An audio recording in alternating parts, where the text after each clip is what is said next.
Oh, girl. Okay. Hi, I just want to start and say thank you so much for being here. It's just been amazing listening to you. Through Professor Hall's class, I've been researching Spanish language political advertising and how immigrant communities are more vulnerable to heightened reactions or heightened targeting because of these advertisements. I wanted to ask how you have been seeing the Democratic Party react to the right-wing shift in Latino communities, especially those who are escaping authoritarian regimes in South America. Well, I think the Biden campaign, the first ad is that they came out with is dealing with the age issue. The second ad is more targeted toward the Latino voters. Reminding, as the president did yesterday, a day before, I believe, in Arizona, that, you know, I wouldn't be in the White House, I'm paraphrasing Joe Biden, I know I don't look like Joe, but he said, I wouldn't be in the White House had it not been for your vote and your support. There are signs in both the Black community and the Latino community and in the Asian Pacific Islander, and it's driven by demographics and the youth vote, that they're shifting, okay? They're shifting. And one of the things I said, even when I was chair of the party, and before I was chair, even when I was back in the day when I was campaign manager, when you think about the Latino vote, it is not monolithic, just like the women's vote. There's a subset of women, there's a subset of Black people. Y'all didn't know that?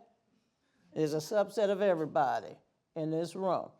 And what you have to do is target those communities with messages that are centered around values, not just abortion and climate and crime and immigration, around values. Those common themes that can, you know, transcend one's, you know, I'm from Venezuela, or I'm from Colombia, or I'm from Cuba, or I'm from Puerto Rico. And so you have to speak in a language that represents one's value. Hispanic Americans, like all Americans, want to work hard and succeed. They want the American dream to be, you know, a reality that we can reach, and we can reach and go further.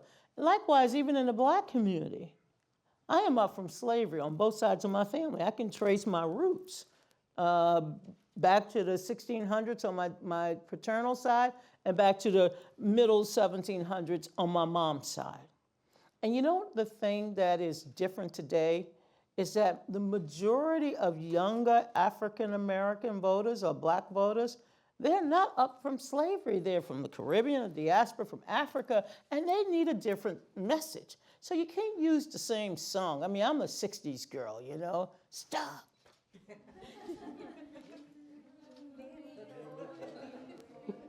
Well, you see, you got my heart. See, and you can do the dances with the songs. See, back in the day when they released a song, there was a new dance to go with it.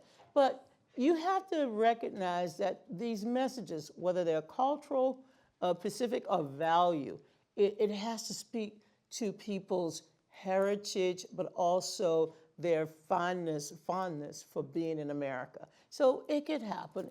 And we gotta get that vote back, because without that vote, there's no such thing as a sauce. You just have a recipe. Because how are the Democrats gonna carry Nevada? How are the Democrats gonna carry Arizona? How are the Democrats gonna even win in the margins in the so-called blue states? And how will Democrats even put up a fight in Florida?